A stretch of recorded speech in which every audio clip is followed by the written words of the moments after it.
Are you looking for the best movie of the year and it's only January? Well, I've got the movie for you. We're going to be looking at Companion right now. But before we get into it, you know what comes up first.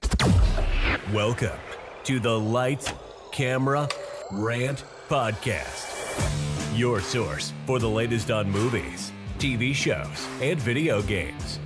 Get ready for ranting, raving, and reviewing. Here is your host, Lee. Hi everyone and welcome back to another episode of Lights, Camera, Rant. As always, I am your wonderful host, Mr. Rant, and I would like to say a big thank you to Warner Brothers for giving me the opportunity to go see this movie in an advanced screening, which was a lovely experience. Nothing like having roses in your mouth and taking photos with your friends. Trust me, if you haven't already, definitely go check out our Instagram and see these photos. I look like an absolute tool, but I absolutely loved it at the same time. Now, this film is, when I saw the poster and saw the trailer, I was like, okay, you've got my attention into this. And, this film is a perfect blend of dark comedy, psychological thriller, horror, all mixed into one with an absolute fantastic cast. We got Sophie Thatcher as Iris, Jack Quaid as Josh, and they absolutely carry this film that will leave you in stitches at the end and going, what the F happened in that ending at the end, which we are going to dive into spoiler territory. So, spoilers left, right, and center. Go get your ticket. Go and cheapo Tuesdays. I don't care. This is a film that I highly recommend. Don't worry, it's not too scary. It's probably a lot of just laughter and WTF moments all the way through, so you will enjoy it. So the main character is Iris.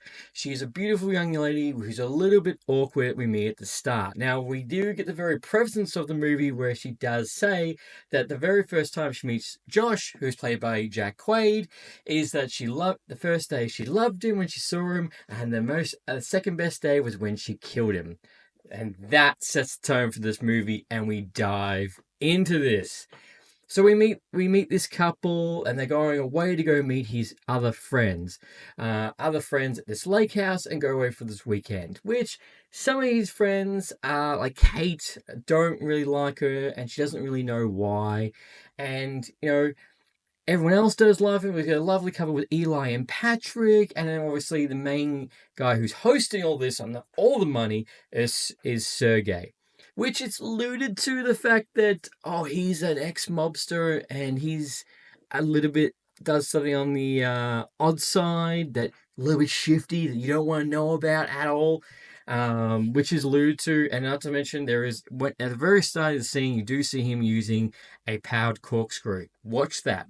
Trust me, watch that little thing and keep your eye on that all the time.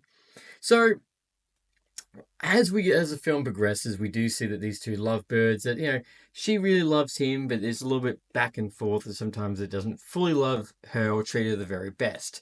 But you're like, okay, understandable. And then what happens is that one morning they wake up and, he says they go down to the lake and go for a picnic. And Josh is like, I'll just wait here. I had so much the night before, absolute piss up, actually drunk night. So she says, okay. Then we get to see Josh playing on his phone with a little USB that's weird. A little bit weird. And we go, okay, that's fine. I don't know what you're doing there or who you're texting in that scene, because him and Kate seem to have a weird interaction with each other. And Iris is a little bit jealous. So when Iris goes down to this lake, she finds that she's got a knife in her pocket. Doesn't remember putting that in her pocket at all.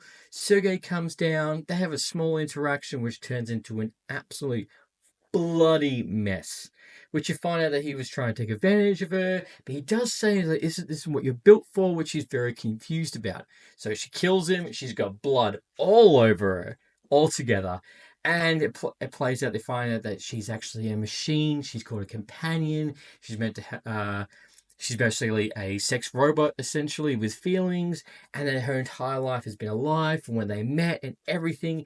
But the funny thing is that there's this little I know, Josh goes, I know this is a lot to take in. It's probably take a little bit for you to process. And there's little jokes through all that. He also does keep calling her beep boop, as a computer, so that's really funny. And it basically just scales down all the mess. Iris is just trying to get away. People start dying. We also find out the other relationship with Patrick and Eli. Patrick's also a companion, which I feel so sorry for Patrick. Even though he's a machine, he basically gets wound up like a toy, starts killing people. He sees Eli die because he attacks Iris and Iris shoots him. And it's just that interaction is like you feel really bad for him. And you find out that, all this was just to kill Sergei because they could take all of his money and go away with him and Kate. Go away. So it turns into an absolute mess of people just drop dying, and the fact that Josh, played by Jack Quaid, he does a fantastic job, but he's basically a dick who's lonely, doesn't like when people tell him what he is, and he's a lonely piece of shit. So as you can imagine how this goes into. So there's a funny interactions. This film was only on budget of $10 million. You can see why, and the money is spent in the right places. Where the setting is basically cabin in the woods type of style. Like this didn't need a huge budget. But, I found myself just laughing at every moment, being shocked at every moment, just something, I don't know, like a little bit refreshing, not just like something like just a really good, solid movie to watch. And, being surprised and just having not, like a little bit hard thing is when you do something like, I love talking about films. I love looking at everything. But sometimes when I watch a film, obviously I look at more detail and see the little things like, oh, that wasn't right, or that wasn't right there, or CGI was really bad. This one, I just had a good time with this all together.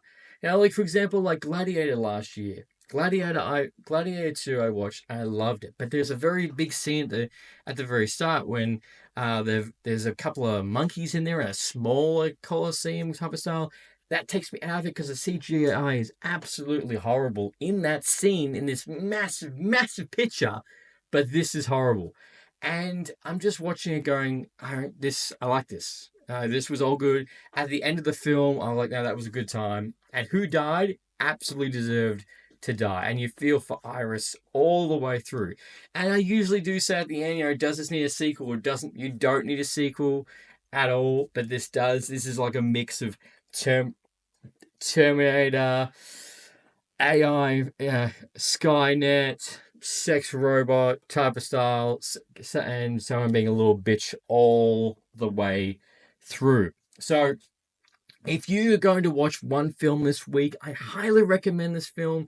It's doesn't go for too long, so it's not like 3 hours. It's nothing to worry about that, but highly recommend it. And if you have seen it, let me know in the comments what you did like or you didn't like, and will you ever buy a power corkscrew ever again? Let me know in the comments. And as always, until next time, happy ranting. Thanks for listening to Lights, Camera, Rant. If you like the show, don't forget to subscribe so you don't miss a single episode. While you're at it, leave us a rating and review, and be sure to tell your friends. Until next time, happy ranting.